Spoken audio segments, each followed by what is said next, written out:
2 wires हैं sonometer की, 2 wires are fixed in sonometer, sonometer में 2 वायर भी फिक्स हो जाती हैं। एक में जो टेंशन का रेशियो है ना T1 रेशियो T2, ये दिखा हुआ है आपको, दिया हुआ है 8:1।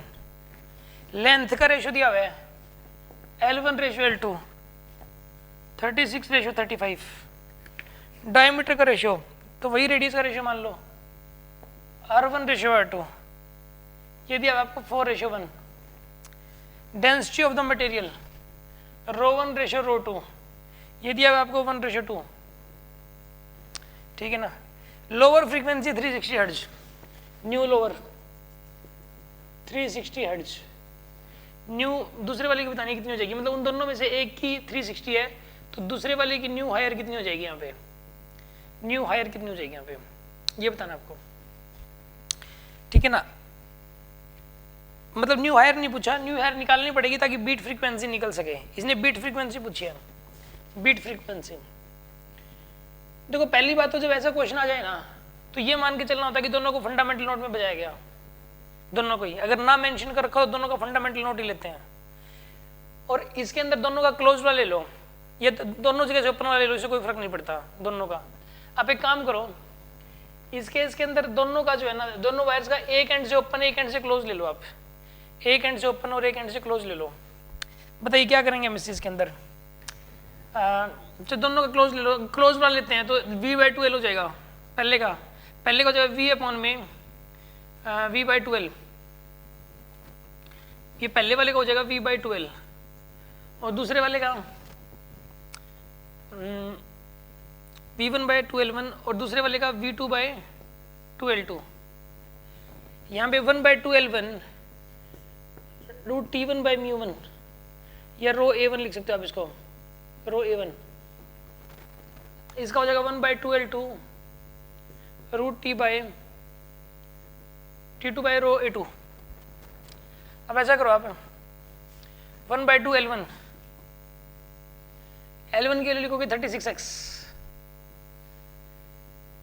मतलब जो भी निकलाएगा, मतलब सबके इधर इधर वाले ले लो, एक बड़ा एक छोटा अपने आप आ जाएगा।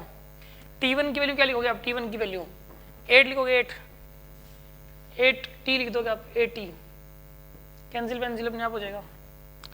रो की वैल्यू क्या लिखोगे, रो की वैल्यू 1 है तो रो ही लिख दो। A1 की वैल्यू 4 है, 4πr², यानी कि एरिया करोगे ना 16 आ जाएगा, 16A मान लो इसका एरिया 16A। A कांस्टेंट है, इसमें रो कांस्टेंट है, T कांस्टेंट है। इसके अंदर भी ऐसे ही 1/2L, L की वैल्यू 35, इसमें 36x मानी थी, इसमें 35x मान लो। T की वैल्यू इसमें 8T ली थी, इसमें 1T ले लो, यानी T ले लिया। रो, इसमें रो कितना लिया था, सिर्फ रो लिया था तो इसमें 2 रो लेना पड़ेगा। एरिया इसमें 16 4 का स्क्वायर लिया था, इसमें 1 का स्क्वायर 1 आ जाएगा, यानी A ही आएगा। ठीक है, अब इनका रेशियो निकाल लो आप। देखो √T से √T गया, √A से √A गया, ठीक है, √x से x गया, √ρ से √ρ गया, तो यहाँ पर तो आ जाएगा 1 यानी कि 1/72 और 1/2, और ये आएगा 1/70, √1/2, √1/2 से √1/2 गया, 1/72 और ये आएगा 1/70। अगर रेशियो ले लें अगर तो ये आएगा कितना आएगा, ये 1/72 रेशियो 1/70 है जैसे, तो 70:72 आ जाएगा। ठीक है ना, इस केस के अंदर 1/72 अपॉन 1/70 ऐसे करोगे आप तो 1/72 इंटू 70/1 यानी 70/72। ठीक है ना, 70 रेशियो 72 आ गया एक प्रकार से। ठीक है ना, 2 से करो आप 35 36, यही रेशियो आएगा 35:36। मतलब अगर लोअर वाली कितनी कह रही है, इनमें से एक की फ्रीक्वेंसी 35 है तो दूसरे वाले की फ्रीक्वेंसी कितनी हो जाएगी 36। अब एक बात बताओ आप, इस केस के अंदर ये, इस केस के अंदर जो आंसर आएगा, बीट फ्रीक्वेंसी पूछी गई आपसे, lower frequency in the settings is 360 hertz, lower वाली 360 हर्ट्ज है, मतलब जो पहले वाला ट्यूनिंग फोक था, ये वाला जो ट्यूनिंग फोक है इसकी फ्रीक्वेंसी कितनी आई आपके पास 35x, और इसकी कितनी आई आपके पास 36x, ये आई है।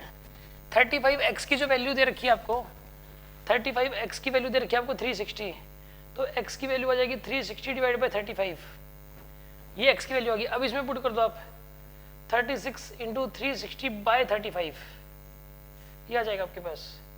अब इसका और 360 का डिफरेंस लेना आपको, ठीक है ना।